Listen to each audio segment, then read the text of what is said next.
This is Greg Troutwine with Maritime Reporter TV, and we're here at the SMM 2024 in Hamburg, and we're really pleased to be joined by Nick Brown, the CEO of Lloyds Register, to discuss this company's recent acquisition of the Ocean Technology Group.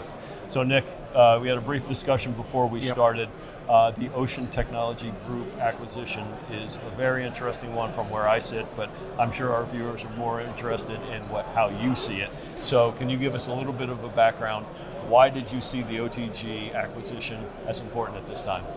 Well, as you know, Greg, 264 years now, Lloyds Register has been focusing on the safety of the ship, the safety of its design, how it's built, and then how it's maintained through its life.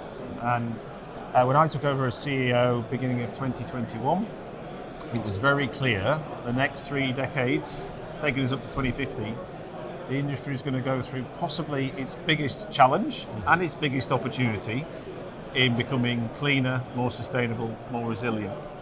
And of course that's the energy transition, but it's also digitalization and all the benefits, but also some of the risks that are presented by that. So when we look at our role of safety and sustainability of a thriving maritime industry, we felt that we no longer should be looking and putting all of our efforts and focus on the safety of this ship itself, but also how that ship is operated, and ultimately who's doing the operating.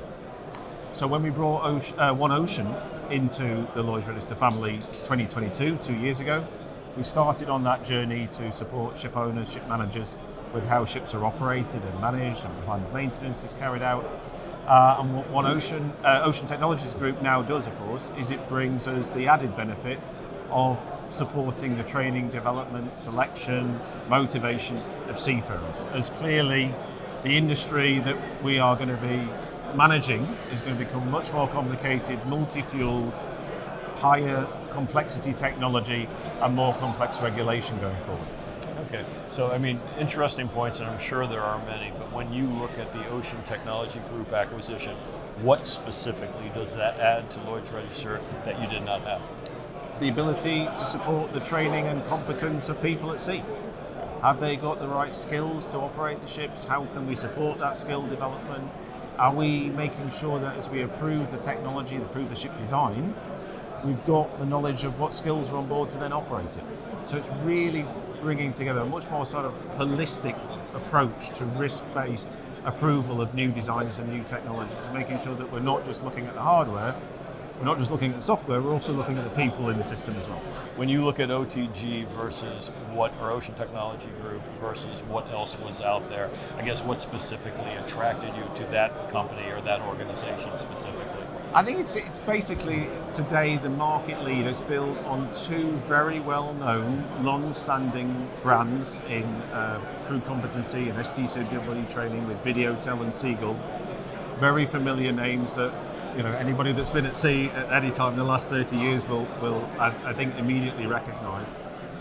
You don't build that kind of customer base in our industry overnight. It's taken decades to build. A lot of loyal customers. And what they've managed to do under OT Capital's ownership is move from a pure training provider to a human capital management approach. So that's everything from the hiring, the selection, the assessment through to retirement. And how do we manage the personnel in the industry? And clearly there's a big fit here with Lloyds Register Foundation, the sole owner of Lloyds Register Group, where we are very much focused on a just transition and making sure we don't leave any parts of the industry behind. And there is a big concern at the moment. There's a lot of focus going into how are we going to support the seafarers of the future. And that's what OTG brings us. Okay, that's awesome. One more quick question. I know you're a busy man. The LR stand, as always, is busy. We're at the SMM 2024, and as I've been telling people, I've been coming here since 1992. So it's beat me then. So it's somewhat of a miracle that I'm still standing, I guess. It's my 16th, I think, if we subtract the one that got blown out by COVID in 2020. But SMM, when you look around you, when you look at the buzz of this show, when you look at your clients and your colleagues, I guess what is your recap for the importance of this show to the industry? I think that for us, and I think for everybody in the industry, we are accelerating our pace of change. Historically, I think Maritime's got maybe the right reputation, not necessarily the fastest mover, a bit slow to turn the direction of that VLTC. But clearly we are accelerating our pace of change, and a show like SMM gives all of the stakeholders an opportunity to see what's coming down the pipeline, what's the new technologies coming along, what are the solutions that are out there. Or there are more and more options. That's just one of them. You can see up there, which fuels are we going to be using in the future? One of the topics, but obviously digital solutions, hardware, software, so many things to consider. And of course, SMM is a great opportunity to bring the industry together and see what options are and what paces of development is going on.